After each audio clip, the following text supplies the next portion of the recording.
The Converted Man here. Well, I haven't talked enough, so I'm here to talk more about Matt Slick.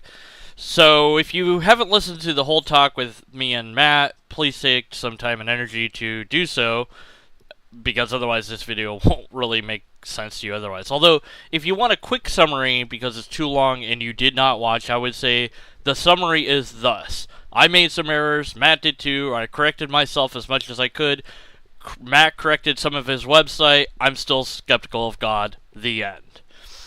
Okay, now for the rest of you who want to hear more. First and foremost, Bible Thumping had, Wingnut had major technical issues. So Matt and I wound up talking for like an hour before it was actually launched on live. And it was a pretty pleasant exchange, although I don't really think he understood what I was coming for or asking for. But maybe I can get a better explanation when I email him. It might just be natural English issues, because he had a lot of things that I wanted to follow up on. You know, he mentioned a bunch of research that I'm interested in exploring. So, hey, maybe I missed something. Maybe there's evidence that I overlooked. I hope that goes well. I'll let you know. Anyways, so Bible Thumping Wingnut got a friend to host for him, and we bounced around Google Plus Hangouts, and it finally got rolling at last. Once on air, we did fine, but at some point, the Hangout crashed. Alright, enough of that. Let me talk about the Hangout and my feelings on it, my thoughts on it, etc. I'll start with the bad, and I'll end with the good, so we can end on a positive note. The bad! So there are 4 issues here to address. Number 1, Matt Slick has not yet changed a part of his cut and paste info that says atheism was a worldview. Number 2, Matt Slick seems to have issues with biological evolution and wants intelligent design taught in schools. Number 3, Matt Slick lacks a belief in the age of the earth. And number 4, I performed an outright lie and I feel very bad about it. Okay, first issue. I want Matt to change his atheism as a worldview part to not say that, to say atheism might be part of a worldview, but it's not a worldview. Or, if he doesn't want to do that, find a dictionary definition that outlines that atheism is a worldview and use that as a citation. Or, if he's unwilling to do that, or unable to do that, then say, this is my definition of what a worldview is, and based on my definition of a worldview, atheism is a worldview. He hasn't done that yet. I don't know if he will, but there you go. Alright, next issue. Matt's reasons for problem with evolution sounded to me to be the same as we've heard from the more typical creationists, i.e. Ken Ham. That is, there isn't evidence, or it's questionable, or scientists are jumping ship from the idea. And none of that's true. It just seems based in ignorance of science and the data involved. When I asked why not agree with the majority view of scientists, the response was something like, and this is not verbatim, that's an appeal to populum. No. If I had said that because the majority of scientists agree with X, that makes X true, that would be the appeal to populum.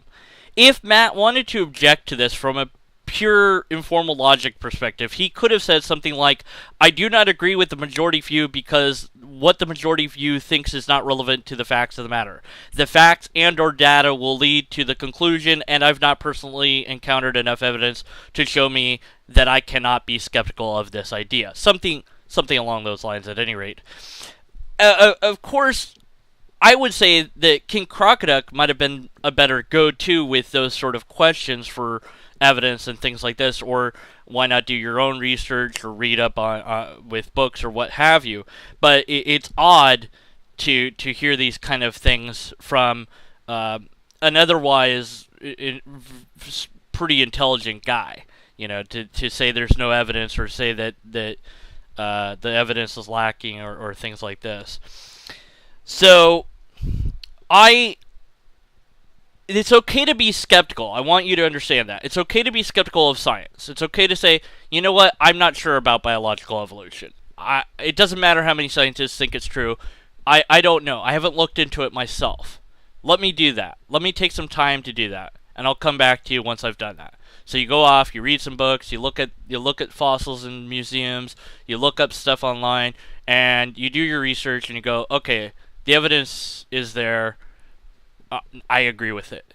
Or you say, I still have some questions, and you do more research, and you ask questions to teachers and scientists, etc. And you go, okay, based on everything, it's true. It's okay to be skeptical. What's not okay, at least from my perspective, is to say, I don't believe this, and I'm not even going to bother looking at it. That's just me. I mean, you might be different than that.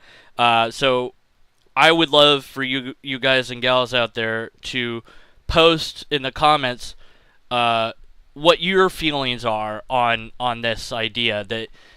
That is to say, if you want to or are talking about any given subject, do you feel it's okay to talk about it when you know nothing about it, or would you rather know something about it or a lot about it before you talk about it? Why not?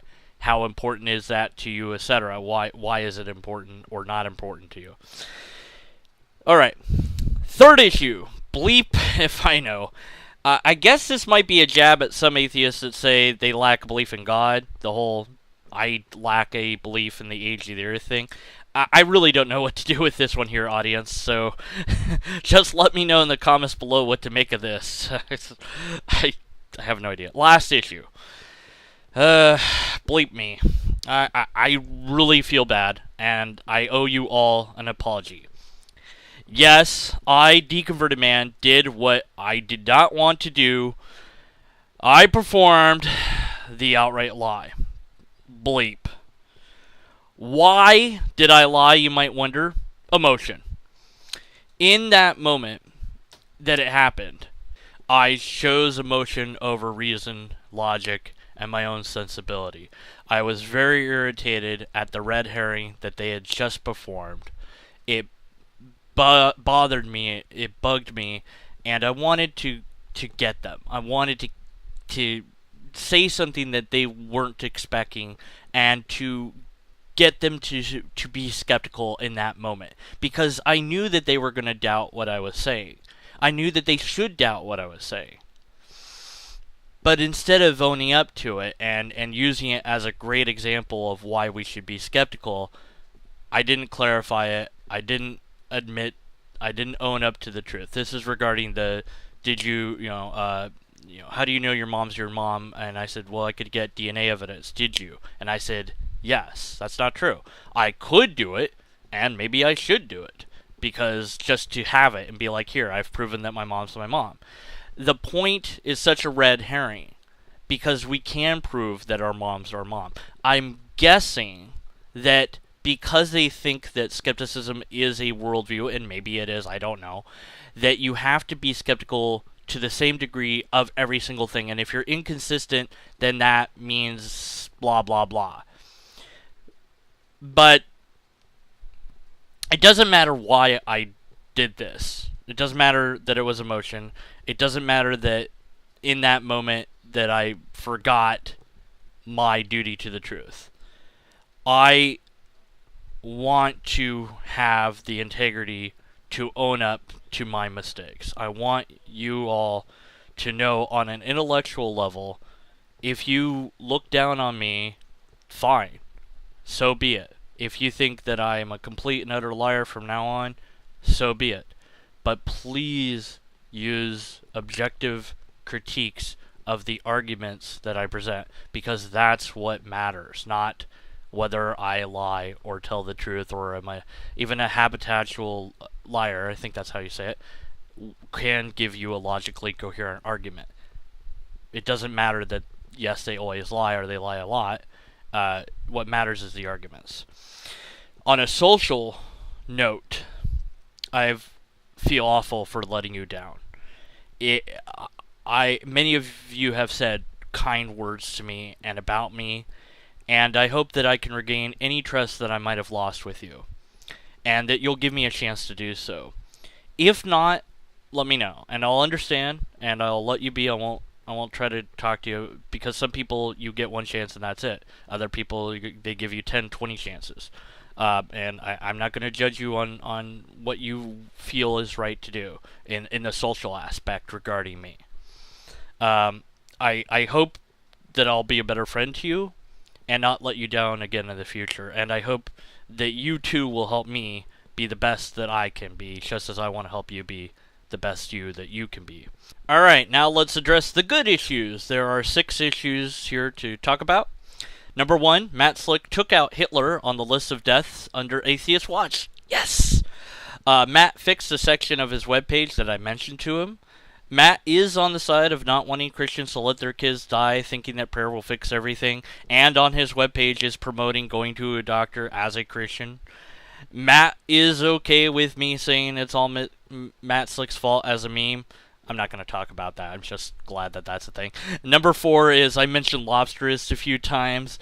Number 5, I said my own quote of as long as we have faith, as long as you have faith and I have facts, ...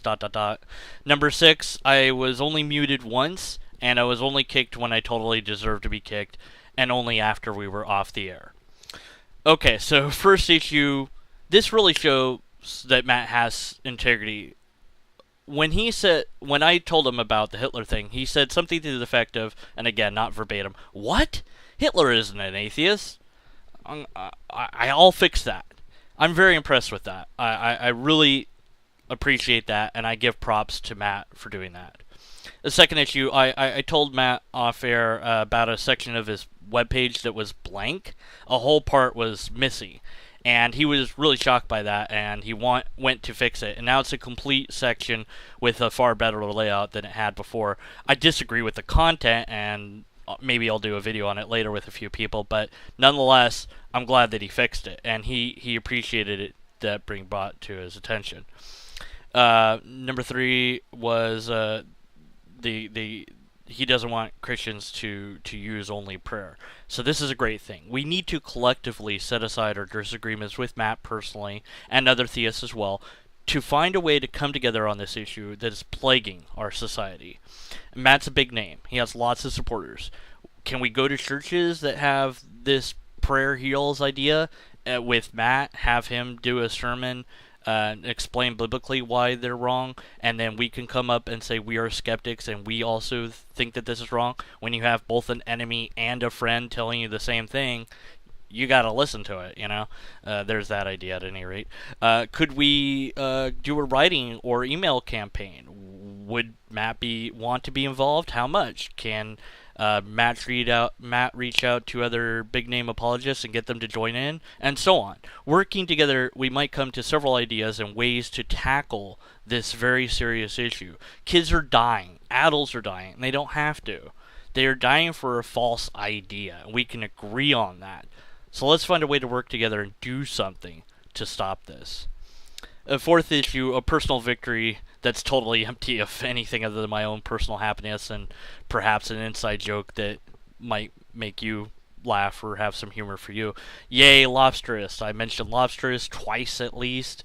and I did hold up a stuffed lobster early on, but I'm not sure if that made it onto the air or not. Fifth issue, as long as you have faith and I have facts, you will always be wrong. I will always be right. This is my personal quote. If you use it anywhere, please just say I said it. They hated this. This was off the air. Once we were off the air, they went ballistic. Both the mod, I forget his name, and Matt. They just, whoa, no, wait, and other words to that effect. And again, not verbatim, but they did not like that. Sixth issue. This one's tricky. It could be good, and I'm deciding to look at it as a good one. So plenty of people had said to me I was going to get muted, I was going to get kicked, and I only got muted once, and only because I was talking over the mod, and the mod was trying to explain, that I kept stepping on Matt Slick's sentences, and he unmuted me as soon as I typed in unmute me. And I think I did indeed step on Matt's sentences. I do this in real life as well. So this is something I need to work on, and I think that that's fair. It's a legitimate complaint, and it's a legitimate reason to mute me. And I was kicked out only once we were off the air. And I totally deserved it. So what happened, again, not verbatim, is that Matt was questioning me more about truth, and I said truth conforms with reality, and he said, how can I know that reality is real? I said, we can't, we have to assume it. And we did this little dance a little bit, this verbal dance, and then I said, congratulations, Matt, you're now Side 10 Burger Gate. Bam! I was kicked. Totally deserved it for that zinger. So, anyways, that's my thoughts on the talk that I had. I know I made errors.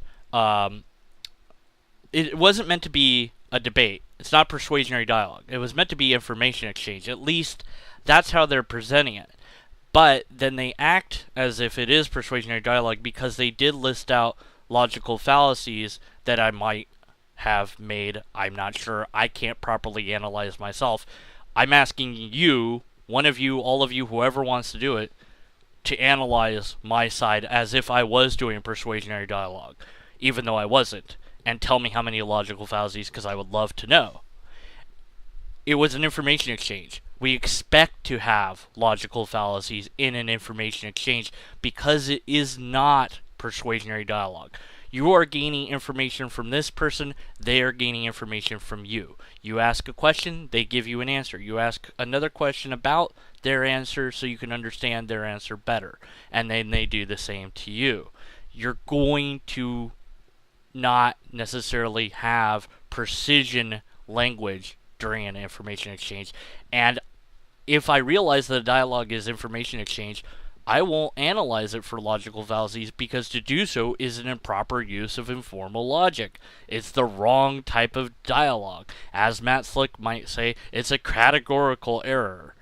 So I've not personally set aside the time yet to listen to Matt and King Crocoduck, Matt and Negation of P and Matt and the other YouTuber who did a morality talk on with him, and you guys and gals can tell me who that is. I forget offhand, and after this I'm going to bed. So, but I wanted to know if anyone had listened to any of those and whether or not they feel that I was treated just the same. Was I treated slightly better? Was I treated worse?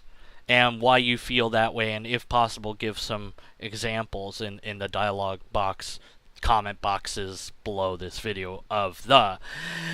Okay, so that's all I've got for you today. Remember, unless and until we have a logically coherent argument, we must continue to blame Matt Slick.